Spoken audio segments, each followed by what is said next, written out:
Radio Kids.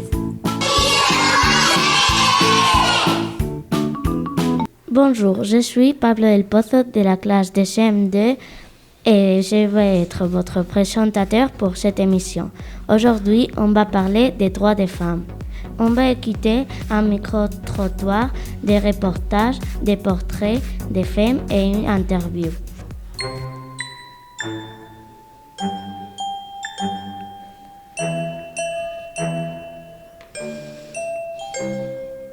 On commence avec Luis et Pablo Arenillas qui ont fait un micro-trottoir. Ils ont posé la question « Pourquoi tu crois que le 8 mars c'est le jour des droits des femmes ?» Bonjour Renard. Pourquoi tu crois que le 8 mars c'est le jour de la femme?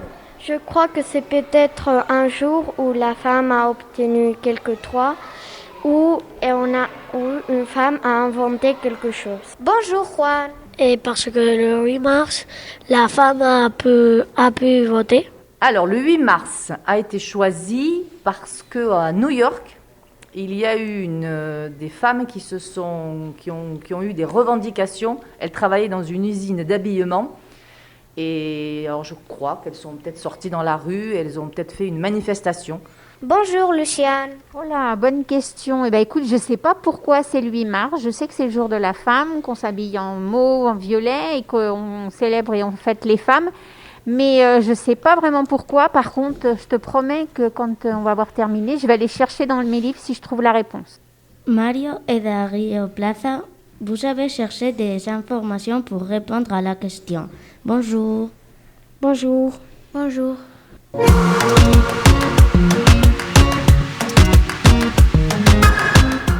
Cette journée est issue de l'histoire des luttes féministes menées sur le continent européen et américain. Le 28 février 1909, une journée nationale de la femme est célébrée aux États-Unis. À l'appel du Parti socialiste d'Amérique, à la suite d'une proposition de Clara Zetkin en août 1910, l'Internationale socialiste des femmes célèbre le 19 mars 1911 la première journée internationale des femmes et revendique le droit de vote, le droit au travail et la fin des discriminations au travail. Depuis 1977, l'ONU a fixé le 8 mars comme journée internationale des droits des femmes et des manifestations sont organisées dans le monde entier à cette occasion. Merci. Maintenant, Daniel, tu vas nous parler de Maria de Maeztu, qui était une pédagogue espagnole. Bonjour.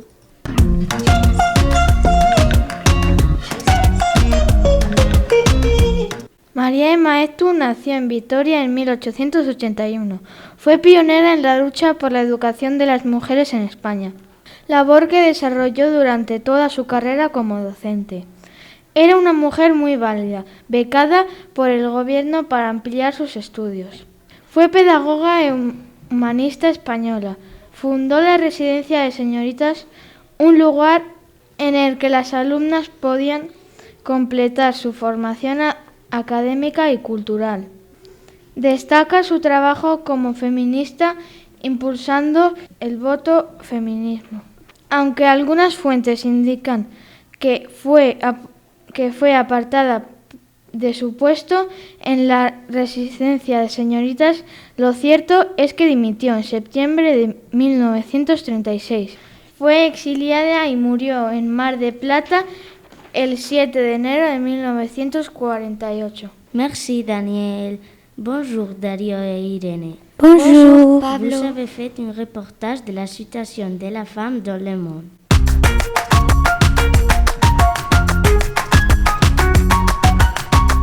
Toutes les filles dans le monde ont accès à l'éducation? Malheureusement, non. 131 millions de filles n'ont pas d'accès à l'éducation. De nombreuses filles et adolescents n'ont pas d'accès aux bonnes connaissances et ne développent pas les compétences et les habitudes de travail nécessaires pour poursuivre une carrière dans la vie.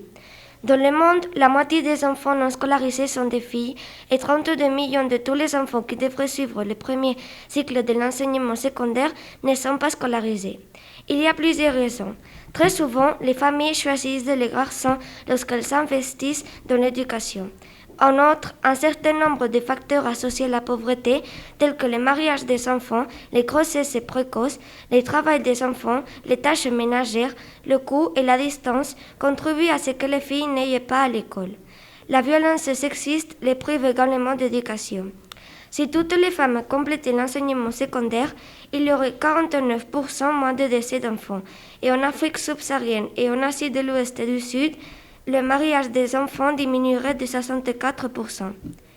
Comment fête le 8 mars? En Italie, le 8 mars, les femmes reçoivent traditionnellement des petits bouquets jaunes de mimosa. Le mimosa jaune est le symbole élu en Italie de la force féminine. En Russie, le 8 mars est un jour férié international officiel depuis 1918. Ce jour, on offre des cadeaux aux femmes. En Chine, les femmes ont le droit d'avoir une demi-journée au travail.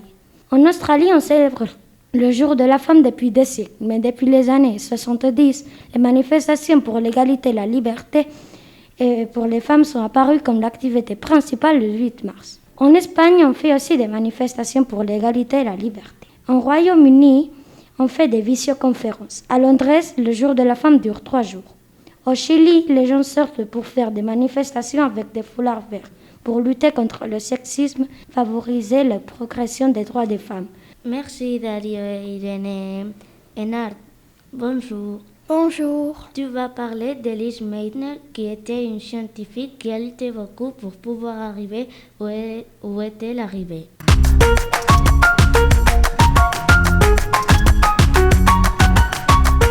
Lise est née en 1878 à Vienna dans une famille juive. Elle aimait la science, mais elle savait qu'elle allait devoir lutter pour réussir à l'étudier. Finalement, elle a pu passer son doctorat.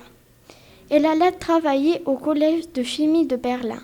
Elle était une scientifique brillante, mais parce qu'elle était une femme, elle ne pouvait pas recevoir de salaire ni même utiliser les laboratoires. Mais Lise ne se découragea pas. Elle réalisa toutes ses expériences dans un sous-sol. Puis le gouvernement permit aux femmes de travailler dans les laboratoires. Elle commença à travailler avec un autre scientifique, Otto Hahn, essayant de créer un nouvel élément. Mais les expériences furent interrompues par les nazis.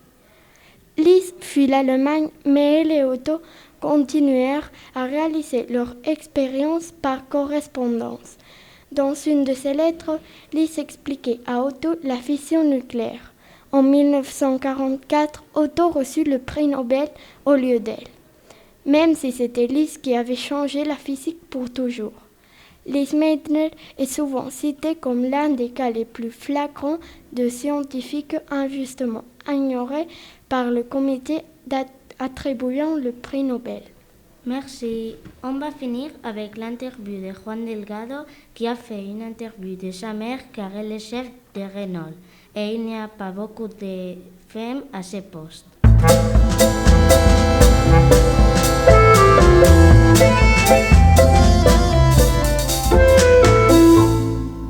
Bonjour Jessica. Bonjour Juan. On va parler des problèmes que tu as eu par être femme. Pourquoi tu as choisi faire un travail plutôt masculin? Tout d'abord, pour moi, ce n'est pas un travail masculin. Je suis ingénieure et j'ai choisi ces études parce que j'aime les sciences plutôt que les arts. Et ça n'est pas masculin ou féminin. Et pour moi, ça dépend de la personne, seulement de son caractère. Tu as eu des problèmes dans le travail à cause de ça? Non, jamais je n'ai eu de problème par être femme. Et j'ai eu le respect de mes copains pendant mes années d'études et après mes collègues et mes chefs. Seulement une fois, quand j'étais candidate pour un poste chez une autre entreprise, j'ai été choisie pour le poste et après ils m'ont dit non parce que j'étais enceinte. Mais bon, ils ont perdu un très bon ressource pour son entreprise. Tant pis pour eux. Ça a été facile de devenir chef de Renault Valladolid? Non, pas facile du tout.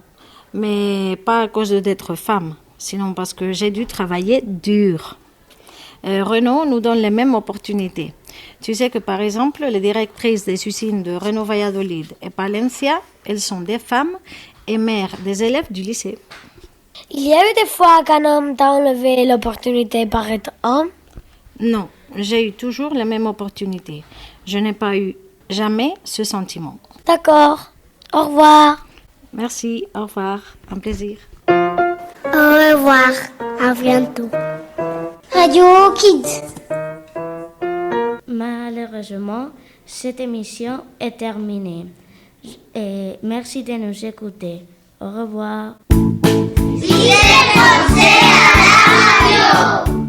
Radio Kids.